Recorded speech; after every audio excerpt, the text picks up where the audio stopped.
Sabda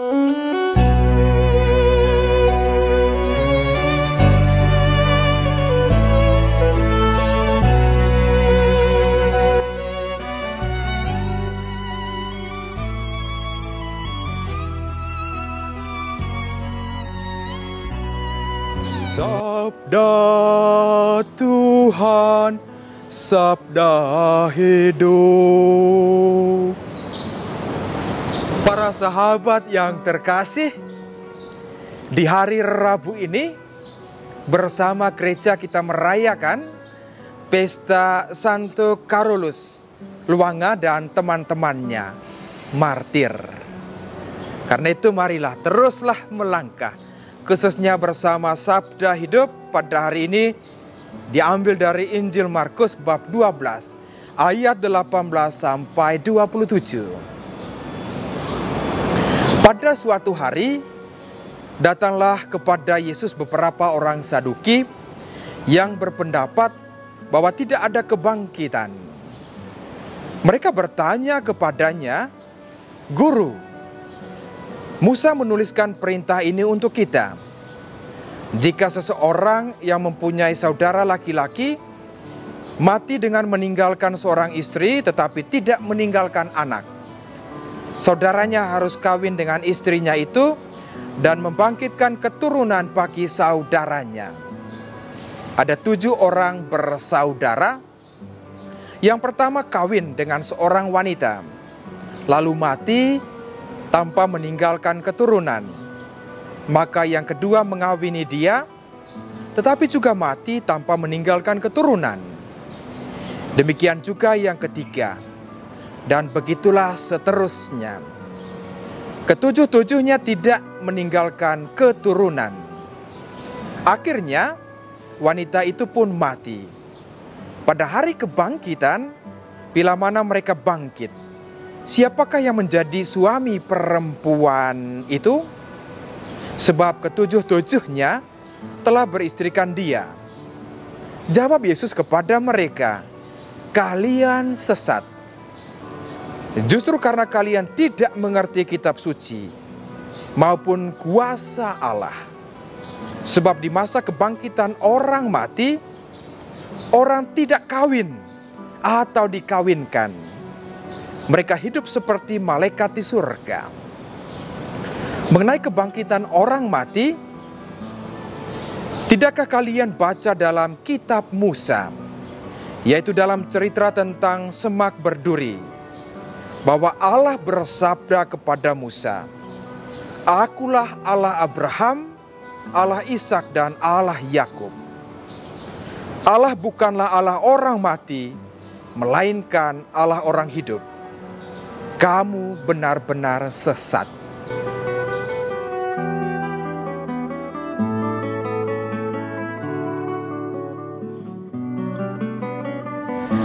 Para sahabat yang terkasih,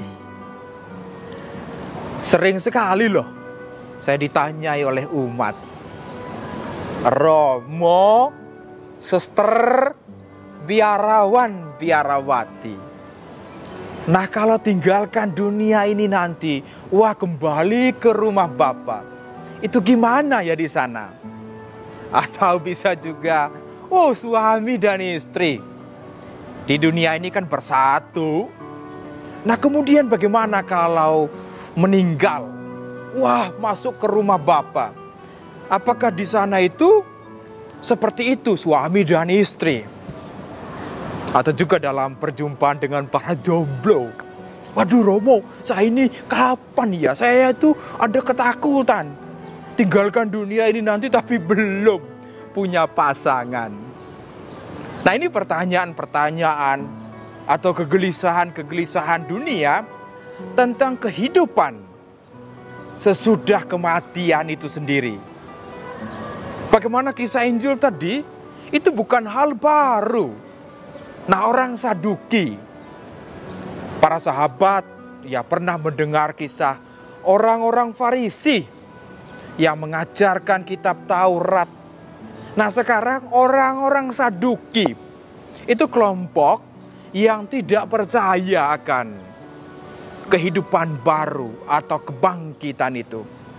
Bagi mereka, ya orang setelah mati itu tidak ada kehidupan baru lagi. Dan bagaimana hari ini dalam Injil, ya mereka berjumpa dengan Tuhan Yesus. Kisahnya tentang satu perempuan dengan 7 laki-laki. Wah, banyak sekali, ada 7 memang.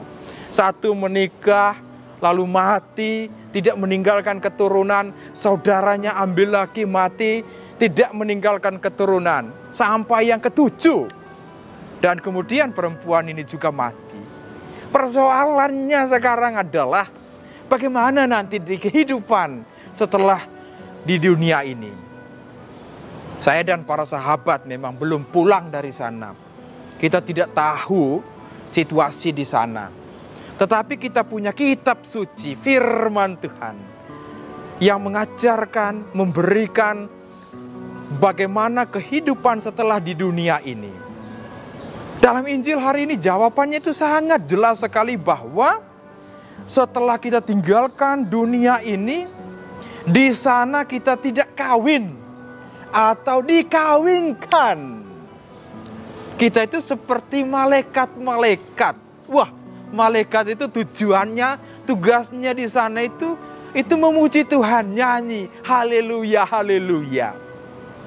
Itu berarti bahwa jelas jawaban dari kitab suci. Bahwa di sana itu tidak ada yang kawin dikawinkan. Kehidupan kita itu seperti para malaikat. Nah, inilah firman Tuhan memberi sebuah jawaban atas kesangsian khususnya orang-orang Saduki. Dan juga bisa menjadi kesangsian kita juga. Bagaimana nanti ya setelah dari dunia ini masuk kepada kehidupan kekal. Tetapi yang paling utamanya, saya percaya sungguh-sungguh, Tuhan yang memberi kehidupan, Tuhan juga yang pada hari setelah kita mati juga memberi kehidupan baru kepada kita. Karena kehidupan baru itu diberikan oleh Tuhan sendiri.